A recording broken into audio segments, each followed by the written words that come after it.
Yo, welcome back. Dr. Jason here, Dental House Podcast. And I am I've been thinking about this for months, right? Just so freaking excited to introduce to you Michelle, one of our treatment coordinators from our Canandaigua flagship office. And Michelle, hi. Hi.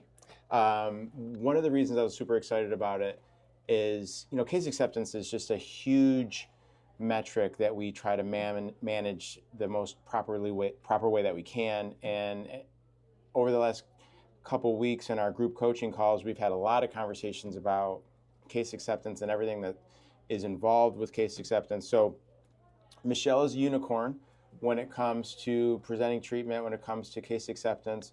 So I thought, who better than to lean on her and get some insight from a non-clinician. We've talked to doctors and assistants on the things that need to occur to maximize case acceptance from a clinical perspective.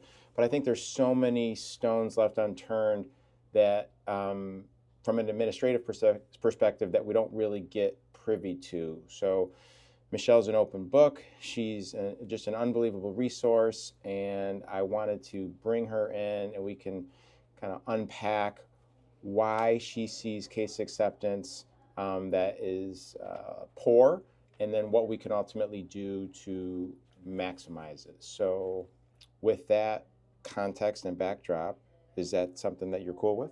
Mm-hmm. Sweet.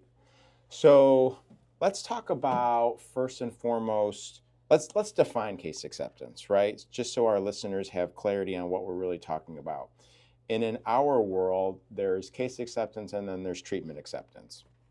Treatment acceptance is when you present any number of levels of treatment, let's say 5 crowns, and the patient gets presented this treatment and they decide to move forward with one of the crowns. So they're basically scheduling an appointment based on the treatment plan. That treatment acceptance rate would be 100%. Even though they didn't schedule all of the dentistry, they scheduled some of the dentistry. So when you are using your dental analytics like Blue IQ and Practice by Numbers and Dental Intel, if you're going to use treatment acceptance as your metric, that would qualify as 100% treatment acceptance. I don't believe in that metric. It's not one that we use in our organization. What we use instead is case acceptance. And case acceptance is basically defined as dollars presented compared to dollars accepted. So in that same situation, we present 5 crowns. Let's say the total treatment of cost of those 5 crowns is $8,000, and the patient accepts one of those, or let's say roughly $2,000. So $8,000 was presented, $2,000 was accepted. That's 25% of the treatment that was accepted. So their case acceptance is 25%. And I feel like that is a metric that is more important to track. Any thoughts on that? I think when they book one, it's a stepping stone to booking 2 more. So just because they just book one, I think they will eventually book the rest. Right. So no judgment. Right. We're not saying, well, why don't you want to book more or anything like that. 100% agree with you. Like, as long as we can get their foot in the door, so to speak, and get them headed towards ultimately getting all of their needed work done, this is a good way to get them in there. But just from a 30,000-foot view, would you agree that measuring case acceptance versus treatment acceptance is a more important metric? Okay. So with that backdrop, let's also assign some numbers to this, right? So what is a good case acceptance? Well, it's all over the board, right? And whenever coaching clients ask me, Jason, what should my case acceptance be?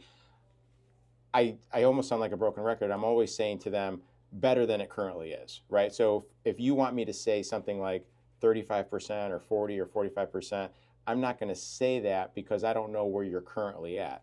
If your case acceptance is currently 20%, I'm not going to say 40% because that's an unattainable goal, at least in the near future. So I would say something to you like, well, if it's at 20%, let's try to get it to 25, and then we'll reevaluate it next quarter.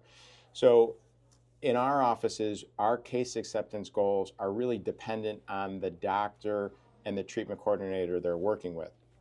So many of Michelle's doctors have case acceptances that are right around 40%. So we'll use that for context in this situation. But for example, we have specialists that their case acceptance is 75 or 80%. It's just a very different dynamic when we talk about a specialist versus a general dentist. It's also a very different dynamic when we talk about the procedures that the doctor is recommending. If someone only does 2 surface fillings and a crown here and there, their case acceptance is typically going to be a little bit higher than someone that's consistently doing all on X cases, right? So there is no right answer to what's a good case acceptance. It is, my answer to that is always, what is it now? Let's try to get it a little bit better. Does that make sense? Mm-hmm. Okay. So Michelle, from your perspective, what are some of the hurdles that you are seeing in getting you to allow the patient to ultimately say yes to treatment? Financial hurdles Oh. is a huge one. So from Yeah. your perspective, when the patient ends up in a private space, your private office, to talk about the treatment, you feel that they are educated as to what their options are and what they need? Yes, and that is a whole part of the success. Is like, for example, Cammie's Pod always bring me the patients fully educated. They understand the treatment that they're getting. They understand ballpark figures, so they come in here prepared. So so for those of you guys that don't know, Cammie is one of our general dentists here at the flagship office. She's got a super expanded skill set, and she works with 2 very talented assistants. And with that, they're so good at educating the patient and listening to the patient, stuff like that. And we'll unpack all of that stuff here in a few minutes. But what Michelle's basically saying is when one of Cammie's patients gets to her, she doesn't have to spend time educating the patient to make sure they understand the options. Those have been managed in the clinical room. If we're getting a patient from Cammie, the number one obstacle is financial, or figuring out a way for the patient to ultimately pay for treatment. Right. Okay. So before we dive into the solution for that, can you speak to any other pods that you work with, albeit here or in your history, where you weren't getting a patient in this room that was educated to their options, and you had to like drop the financial component part of it, and you had to like not necessarily start over, but you had more work to do, Mm-hmm. right? So what does that look like? The patient usually is confused about the treatment. Say they've been presented 2 different options. They came in not understanding the treatment. So then I have to backtrack. Sometimes I'd have to get the doctor to come in and explain things a little bit more. And it could be just that they're overwhelmed while they're in there. Maybe things were explained to them, but they're still confused. Mm-hmm. So maybe they were explained, like from the doctor's perspective, he or she thought that they were explaining the treatment at a level that the patient Right. understood, right? So they felt that they were checking the box of quote unquote educating the patient, but the material just wasn't received on their end, Mm-hmm. right? Do you find that a lot of doctors are trying to educate but talk over, not talk over the patient, but just confuse the patient? Yeah. Yes. And how do you navigate that? I break it down and just talk on their level. Mm-hmm. And ask them, do you understand all these options that were presented? Do you have any questions about anything? And if they're not ready to make a decision and they are a little flustered, I sometimes bring them back again Mm-hmm. for another consult. I'll try to explain it to them best I can, and then if they're still confused, I'll bring them back again. Yeah, 100%. So a lot to unpack there. Do you find, in terms of bringing the patient back, do you find that there's situations where patients coming in for a consult on this one broken tooth, through empathetic listening in the chair, it turns into a comprehensive exam, and then it turns into this elaborate treatment plan. And then we're still trying to present that elaborate treatment plan and work out financials. I mean, that's just a lot to digest in quote unquote one appointment. Do you see value in perhaps not presenting treatment to that particular patient in that first appointment and bringing them back in Yes. some capacity? Yes. What's been your experience when you bring that patient back? It, like a lot of times, like say if they come in for a new patient exam and there's way too much to talk about in one appointment, it's just a lot of times those patients are nervous. They don't hear everything they're saying. It's just too much information Yeah. at one time. 100%. So they might have the financial means to pay for whatever they need, but they're just overwhelmed with, oh, I had no idea I needed all that, Right. or overwhelmed with the choices. So instead of like forcing the issue and feeling like I have to get through all of this and present the case and try to firm up financial arrangements, only to have the patient say, well, let me think about it, really because they're just overwhelmed.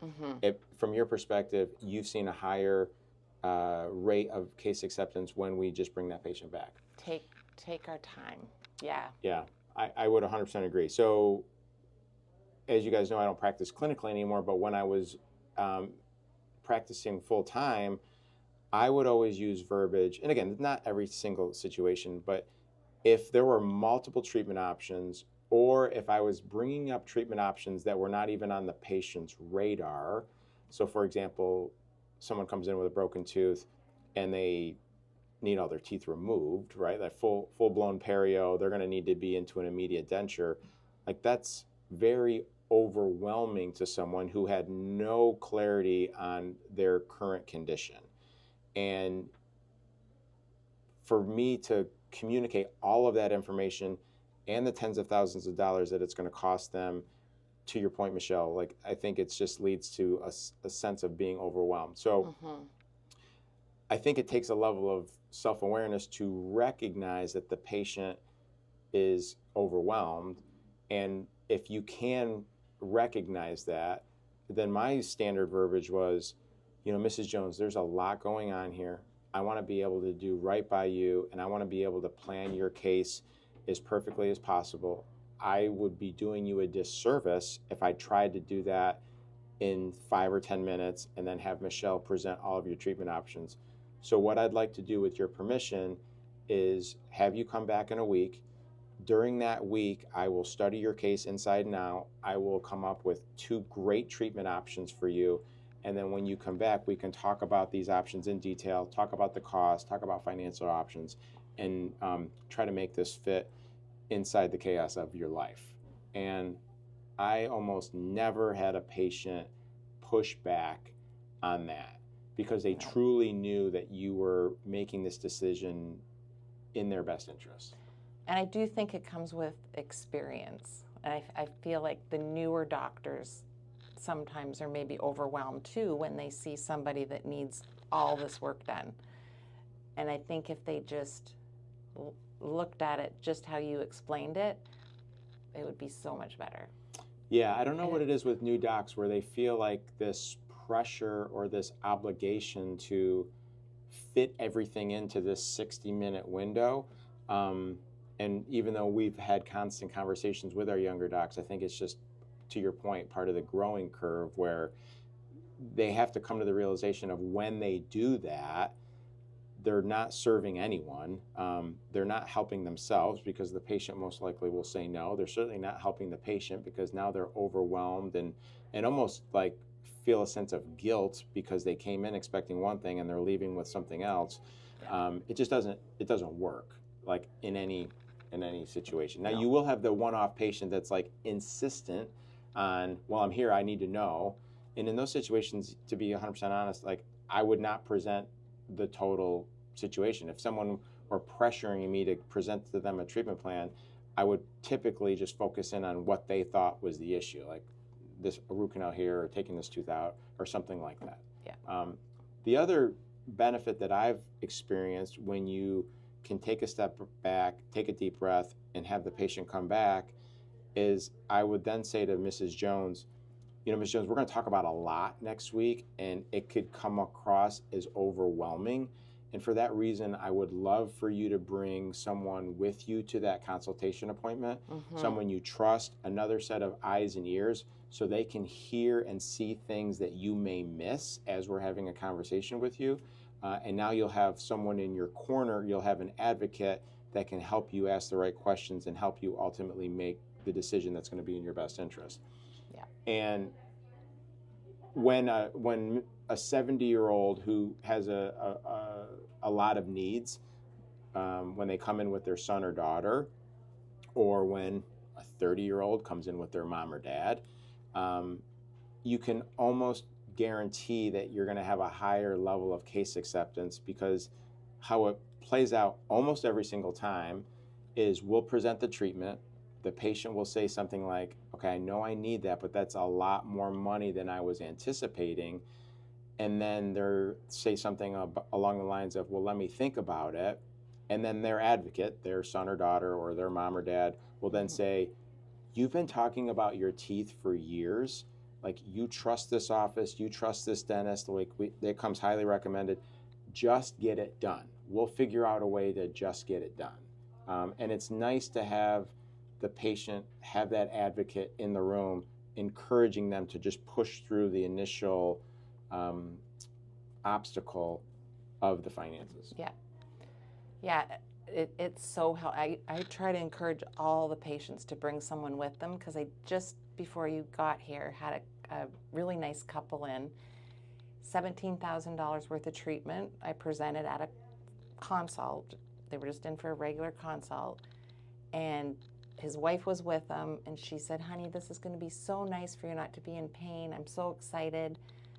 They booked all the appointments, paid in full. Yeah. Done. They paid before their next appointment. And what are which is awesome, right? Yeah. And what are the chances of that happening if the husband came by himself? Here's that $17,000 number. Like, in your opinion and based on your experience, what's the likelihood of them moving forward? He wouldn't have. Right. Because why? Because his credit wasn't as good as hers. Right. She pays all the bills. She knows what they can afford and what they can't afford. So when they're spending that much money, it is a decision that usually a couple would make together. So making sure that for cases that are above a certain level of complexity, above a certain level of financial demand, when you can, always having the patient come back with an advocate, in your opinion, can have a drastic effect on the level of case acceptance. Absolutely. Okay. So you had alluded to, like, when Cammie or Cammie's assistants bring you a patient, you know that your primary responsibility is going to be figuring out a financial arrangement that works best for them. Because from a perspective of the patient knowing what they need and buying into that, that's pretty much already been addressed, right?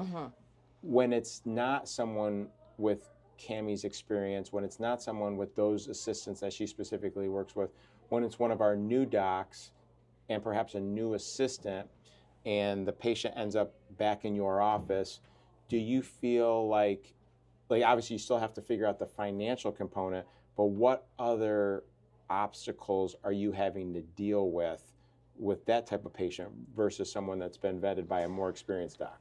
Sometimes they're not maybe presenting the right treatment at times, because there might be, like, I can tell by looking at their smile that all their front teeth are rotten. And they might have come in with pain in a back tooth, and they've presented treatment to remove the tooth and do an implant supported bridge. Clearly, maybe they're not looking at the full picture. They're just looking at that one spot. Yes. So that I always question, because if the other teeth fail, what good is that implant bridge going to be? 100%. So, So, yeah, I wish they could look at the whole picture. Love it. And being fully transparent here, right? We're just I'm gonna sorry. no. Let's just get real. I- So, do you feel like you have a good enough relationship with the doctor to question's not the right word, but to just be curious about, why was the treatment plan limited to this when you're observing a bigger situation? Yeah, like if something like that happens, what I usually do is go to Cami and I'll say, "Can you just have a look at this? What treatment would you have presented for this?" And then she usually would handle it. Like, Have a conversation with the doctor. yes. Yeah, I feel like I don't want to step on anybody's toes. I'm not a doctor. Right.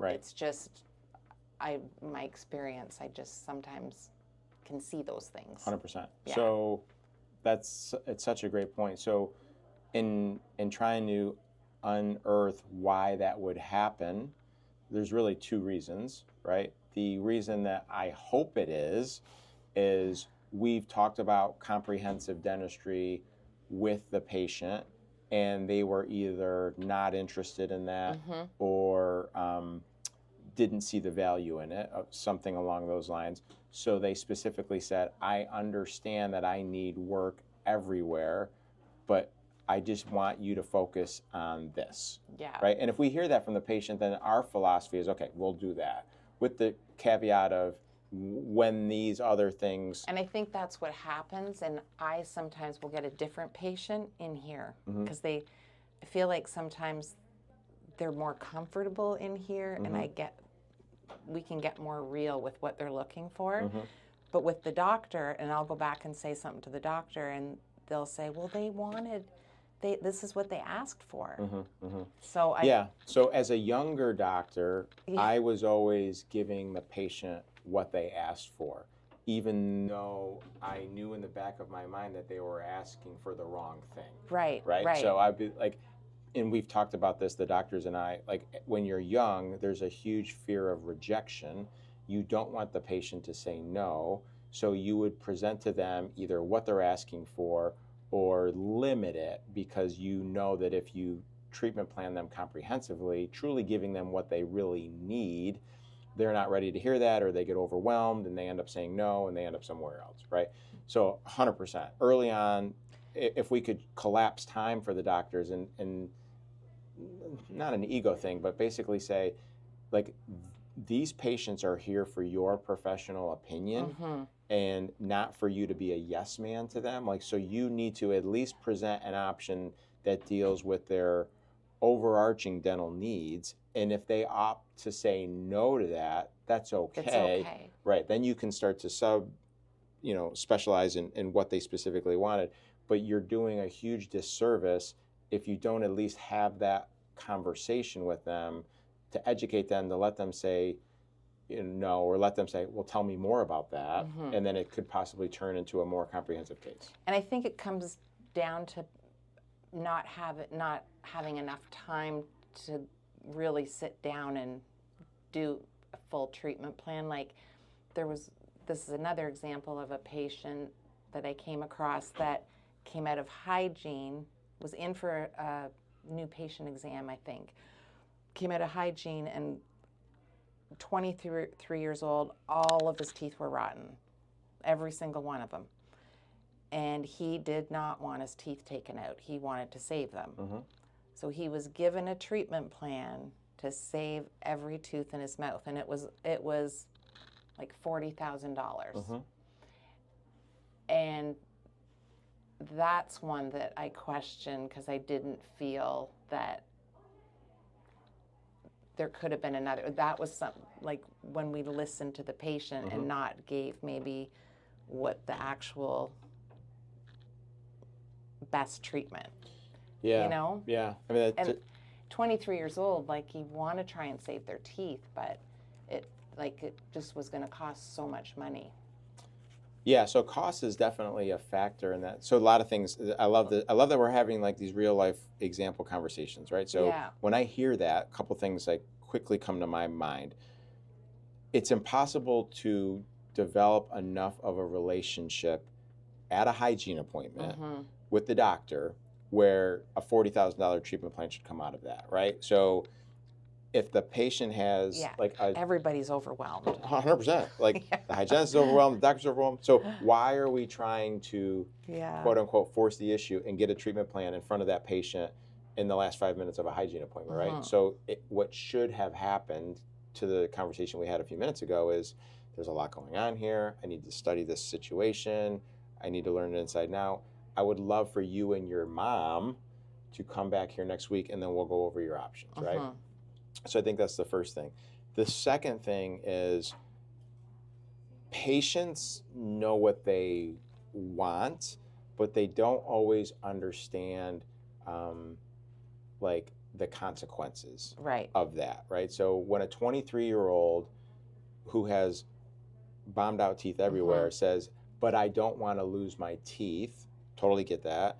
As the dentist, as the healthcare advocate, the healthcare professional, we need to have a heart-to-heart conversation with the patient, and ideally with the mom at that age, where it's something along the lines of, I can fix every tooth in your mouth, but I can't maintain that dentistry. You were not able to maintain what Mother Nature gave you, and it failed. And even though I'm a good dentist, I cannot replicate what you originally had. So if you weren't able to take care of what you have now, if you didn't have the right habits in place to take care of what you have now, who's to say you're going to be able to take care of what I'm going to be able to do for you? And that's just a lot of money and a lot of time in the chair to not be sure. Yeah. And this mom was paying for everything for him. And so I ended up having a discussion with the doctors about it and asked if we could bring them back for another conversation. So that's what we did. He's been treated and completely different treatment plan. Right. Yeah. Right. Which I think is great. And again, if a 23-year-old was insistent that he could maintain the dentistry that I was going to provide for him and save every tooth, after a number of uncomfortable conversations, I would have agreed to that, and I would have got it in writing that there's no guarantee that this is going to work because you have not expressed behaviors that are in line with taking care of your teeth, right? But more often than not, once you educate them enough, once you educate the mom or whoever's paying for it, you basically ask the question of, you're going to spend $40,000 here, and my gut tells me that in 3 years we're going to be having the same conversation, then to your point, the treatment plan tends to change a little bit. Yes. Now, I have been surprised. I have where the patient insists on saving their teeth and spending that amount of money and see them 10, 15, 20 years later, and they've had a coming to Jesus kind of moment, and they're taking care of it. But those situations are few and far between. It's 1 out of 10. Right. Yeah. Yeah. And I mean, I want to see them have, like, be really happy. Right. You know, 100%. and not be in that situation 100%. in 5 years or whatever. So let's assume that we've educated the patient well in the back. Let's assume that we have brought the patient in for a second appointment because we didn't want to be overwhelmed in the moment. Let's assume that we have empathetically listened to the patient and we have it narrowed down to 1 or 2 choices. So the stage has been set for you, and the only obstacle or the final domino that needs to fall is for you to manage the financial aspect of it. What types of conversations are you having with the patient? What tools are you using to try to get them to commit and say yes to the treatment that everyone knows that they need? And they all want the treatment. By the time they get in here, they all want the best treatment. So I just have to find out how we're going to pay for it. So the first question is here are your treatment plans. This one costs this much. This one's this much. What is comfortable for you?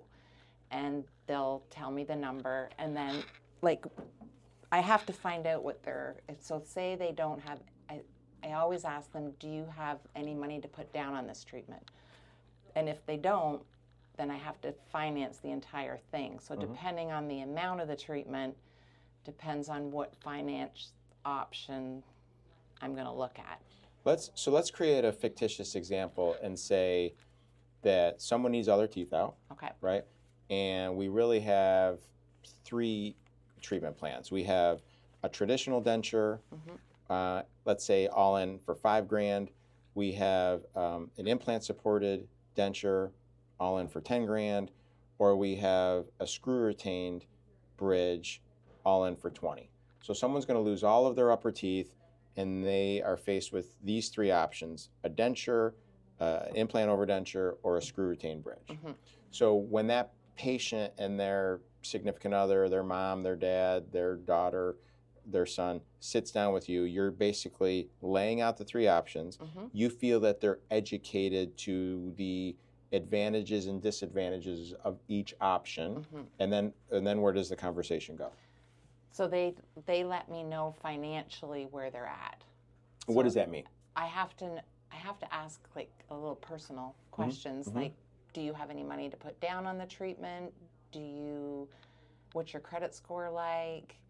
Because if their credit score is really good and they have the money, they're just looking for a little top up. Like, say they want the $20,000 treatment, but they have $10,000 saved. I've got to try and find them $10,000. If their credit score is above 6.40, you could apply for care credit. But if the credit score is lower, then we've got to think of something else. So Cherry is the new one that we've been using, and your credit score has to be about 5. So, and they give out up to $35,000 at a time. So that's the one I have been going to the most, and I've had really good success with that. And before you even start that application, you're having a candid conversation with the patient about their credit score? Yep. Okay. And more often than not, they know? Yeah. Okay. Yeah, and sometimes they think they have a really good credit score, but they don't. Right. Yeah, so then we have to come up with another plan. Like the last couple that I just worked with, they didn't have any money saved. Oh no, they had a $5,000 credit card that they could use. And so that was, I started with, so we needed $17,000. So I had $5,000, I had to come up with the balance. So we applied for Cherry. She said she had really good credit. So I thought, well, okay, we'll get another 15 from Cherry to top up their total. But when I went to apply for it, she only got approved for 5. So that left me the compassionate finance loan. So she had her credit card for the deposit. We applied for the CDF loan. So you've got to ask those tough questions in order to help. You have to get really creative sometimes. Right. So in the situation that you just described, let's say instead of 17, let's say that they were into this $20,000 option. Right. Do you ever get to the point where they have a credit card they can use, they get $5,000 for Cherry, so they have $10,000, but they want the $20,000 treatment plan? Does the conversation with the patient go, well, save up more and come back when you're ready, or do you try to like encourage them to start at one of the lower level treatment options? Start at a lot of times these people are already in pains and they've got active infections, so we got to get those teeth out. So they've got to do something. So if they're not comfortable with that $20,000, I'd far rather see them get those teeth out and get healthy, and then eventually down the road upgrading them to a better treatment. So yeah, 100%, right? So get healthy, get those infected teeth out. We're going to get you a new denture. You can afford it. You won't love it, but you feel you can have the conversation managing expectations of, yes, this is something you won't love, but it takes care of the immediate issue. It gives you some margin. It gives you some time to like ultimately save up for this option. That's right. And do you feel like you had to develop that level of autonomy or communicative style with the patient through your experiences, or just from day one you're like, well, why don't we do this? I don't know. It just comes natural. Just comes natural to you. Yeah. I love it. Yeah. Cool. Any other pearls from that I could be missing that we haven't covered, that we could like help other treatment coordinators out there that are listening on getting their patient to ultimately say yes? I just think you really have to listen to them and just take your time. And a lot of times, I don't usually let them leave the building without an appointment. That's my goal. Because if I can get them scheduled and not on that call list, you've got it. They get on that call list, you've lost it. Not always, but that's like the graveyard. I don't like it. No doubt, no doubt. So I always, if they're not ready financially, the goal is to get them. I want to know that they have the money to pay for the treatment before they get a sedation consult. So if they don't book the sedation consult, I book them in for a financial appointment. With you? With me. On your schedule? Yes. Yeah. And that is very successful because that gives me as much time as I need. I set up an hour and we'll go through, because sometimes these take a little time. Right. And we figure it out. So for listeners that are aspiring to close bigger cases, because you guys have limited context here, Michelle has a private office. It's not in the chaos of the front desk area. And she used to be in that chaotic environment. And do you want to speak to the difference that you've experienced when you have those conversations at the front desk in front of the reception area versus when you have them here? Yeah, they're uncomfortable conversations to have it there because you're asking them really personal information. And I mean, sometimes their situations are really sad. And sometimes I just end up becoming their friend and listening to them. They just want somebody to talk to. And then once they build that trust with you and they're comfortable, they book the treatment. And I feel like if they're feeling, rushed at the front desk, there's tons of people in the waiting room. Nobody's really hearing them. 100%. So if we had to end this episode with just one nugget of Michelle magic, Michelle wisdom that you could impart on younger treatment coordinators that are just starting this journey, just one thing that they could actively start tomorrow to help their doctors and the patients get the treatment that they ultimately need, what would that piece of wisdom be? I don't even know what I do. I think I'm myself with the patients. I treat them like they're my family. Right. So I'll answer the question for you just based on conversations that I have with everyone else in the office. Like you are so engaged in the process, right? Yeah. Like the patient, and I've had patients tell me this about situations where you've presented them treatment. Like they knew from the beginning of the relationship with you that you truly cared, you were an advocate for them, and you were going to fight like hell to figure out a way for them to get the dentistry that they know that they need. Is that right, Marty? You were waiting for that? Yeah, I guess that's it. That was Marty, who's our hygiene coordinator. Marty, come on in. No, come on in, Marty. Pop in. We gotta see your face. She talks to these people, learns their story, listens. She's empathetic. Sometimes they don't even get to the treatment part, and they tell her things. They trust her when they walk out of here. They are hugging her. They're in tears. They call back. They stop in. They just want to say hello to her with their beautiful smile. She takes the time in this quiet atmosphere. Not, okay, well, think about it and you can call us. She is very like, how much money do you have? What is your income? If you can't afford this, just tell me. Like, let's not. Right. It's She's just real. Amazing, real, and Yeah.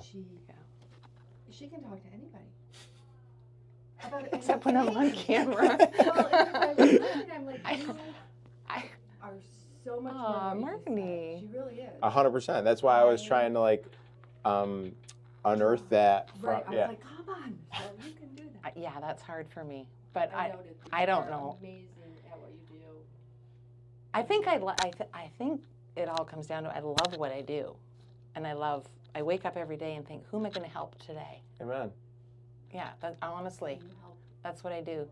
It's amazing. People. It has nothing to never do gonna with bringing happen. home a paycheck. It is, honestly, that's what I do. And if I'm not doing it, I don't like it. Mm. No, I agree. So just, empathetic listening, truly Yeah. expressing concern for the patient, and to the point where it's not like they can tell, to your point, Marnie, they can tell like this person really cares about me. This person's Exactly. trying to figure out Mhm. how I can make this happen. And, when someone says, well, let me think about it, it's not like, yeah, 100% you can think about it, but like, again, help me understand how we can make this happen. Like, what is your pain point?